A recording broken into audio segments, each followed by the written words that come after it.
We're here with Cobber head coach Tim Mosier after the team's first scrimmage of the year. Do you try to do these in the scrimmage more? Do you look so at like the returners and you're trying to get your team set for the next upcoming first couple of matches?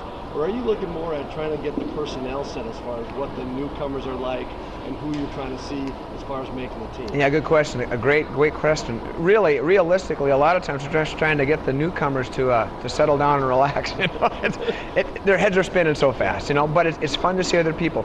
You know, quite honestly, we want to do both things. What we really started out doing is trying to get as many veterans as we can and a kind of a set, solid lineup to kind of establish some, you know, some peace, some rhythm, that type of thing, because the newcomers are really scared. And after that, after we get into a flow, then we start putting the newcomers in and try to, you know, let them test the waters a little bit. So, and it's a great time to see some new faces. It's a great time to try a bunch of different combinations. We talked to the kids about that before.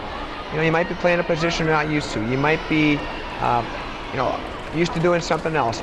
And the kids did a great job of just going with it, whatever we asked them to do, giving their best effort. So that's what we tried to do, you know, and quite honestly, a lot of the returners really stepped up and did a great job, and we're pretty pleased with some of the new gals too. What are your expectations? You've only had 5 days of practice, Yeah. so what are your expectations when you go into a scrimmage like this? Exactly. You know, we always tell our gals, control what you can control, excellence.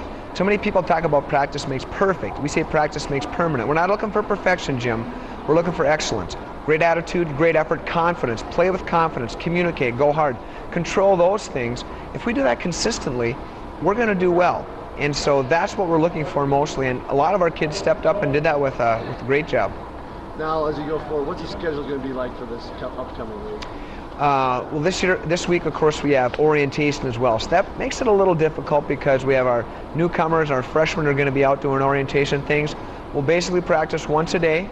We have basically 4 practices left until we open up next weekend. So it's a little kind of a stressful time maybe for the newcomers because they have all these different orientation things to go to, which are good, but also trying to get the volleyball priorities down and just trying to adjust to college. So it's always a hectic week, but I tell you what, our returners do a great job of just, hey, we've been here before, here's what it's like. And so the kids tend to adjust, and the freshmen, they'll do fine.